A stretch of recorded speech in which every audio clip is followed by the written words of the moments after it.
দেখো আমি আমগুলো কেটে জলের মধ্যে দিয়ে দিয়েছি, লম্বা লম্বা করে পিস করেছি, যেহেতু আমটা খুব বড় ছিল।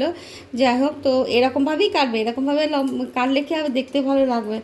যা এবারে আমি কীভাবে জলের মধ্যে দিয়েছি, জলে এবারে একটু লবণ দিয়ে দিচ্ছি। লবণ দিয়ে না আমি 1 ঘন্টা মতো জলের মধ্যে ভিজিয়ে রাখবো, তাহলে কী হবে, জলের মধ্যে এই আমের যে কষটা বেরিয়ে যাবে। ঠিক আছে, এটা এখন ঘন্টাখানিক থাক ভেজানো। একটা গ্যাসে কড়া বসিয়ে দিয়েছি। আমি একটু আমের আচারের জন্য কিছু মশলাটা রোস্ট করে নিয়ে গুঁড়ো করব। তার জন্য নিয়েছি ধনে, গোটা ধনে, আর পাঁচফোড়নে আছে তোমার জিরে আছে, মৌরি আছে, আর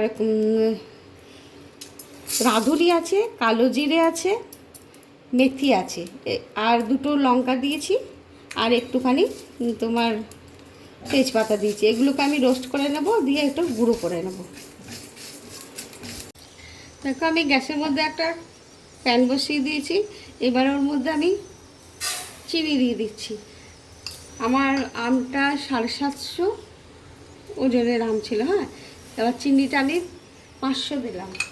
এবারে মিষ্টির ওপর নির্ভর করছে কীরকম, মানে টকের ওপর নির্ভর করছে আমটা। এবার আমি জল দিয়ে দিচ্ছি, 1.5 বাটি জল দিলাম, আর জল দেব না। এবারে এটাকে আমি রস বা শিরা বানিয়ে নেব। দেখো আমার চিনিটা গলে গিয়ে একদম রসটা আমি ভালো করে একটু ফুটিয়ে নিয়েছি আগে। দেখেছো, খুব সুন্দর করে ফুটিয়ে একটু ঘন করে নিয়েছি। এবারে আমি আমগুলো দেব।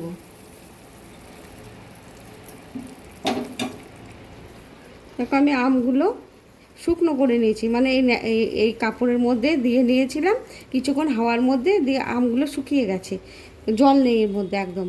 এবারে এই আমগুলো আমি দিয়ে দিচ্ছি রসের মধ্যে।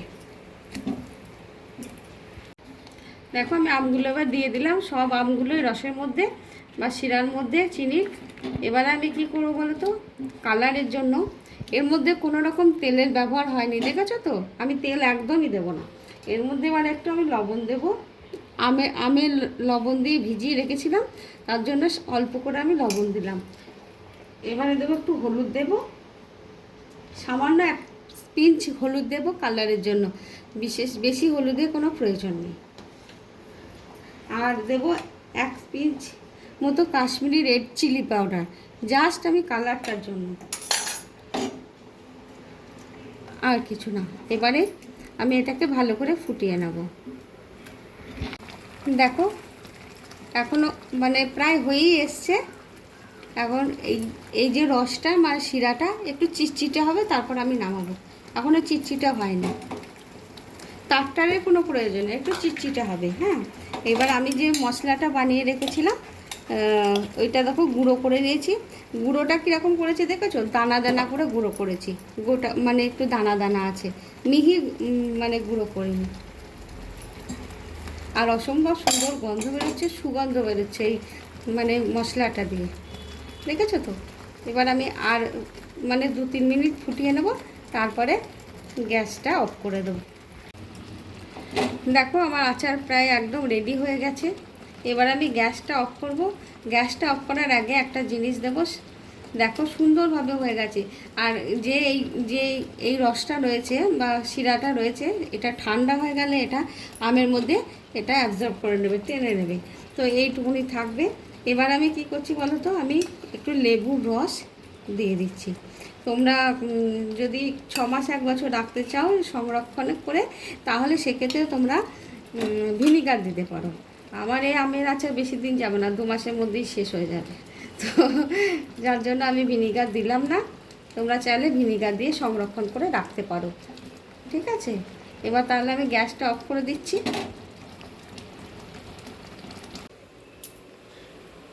দেখো আমার আমের আচারের রেসিপি একদম রেডি এবং সার্ভ করে দিয়েছি। অসম্ভব সুন্দর হয়েছে, মানে বলে বোঝাতে পারবো না, এত সুন্দর হয়েছে। তোমরা এভাবে একবার অবশ্যই বানাবে। আমি কথা দিচ্ছি একবার বানিয়ে দেখো, বাড়ির সকলে বারবার বানাতে মানে তোমাদেরকে অনুরোধ করবে, বায়না করবে, আবদার করবে। প্রত্যেকটা আম দেখেছো একদম একটা একটা হয়ে আছে, কোনো আমটা মানে গলেনি। প্রতিটা আম তলা থেকেই দেখায় বা উপর থেকেই দেখায়, যেখান থেকেই দেখায় না কেন। তো যাই হোক, তো এই সহজ আমের আচারের রেসিপিটি তোমাদের কেমন লেগেছে আমাকে একটু কমেন্ট করে জানাবে। আর তোমরা সবাই ভালো থাকবে। তাহলে আজকের মতো টাটা।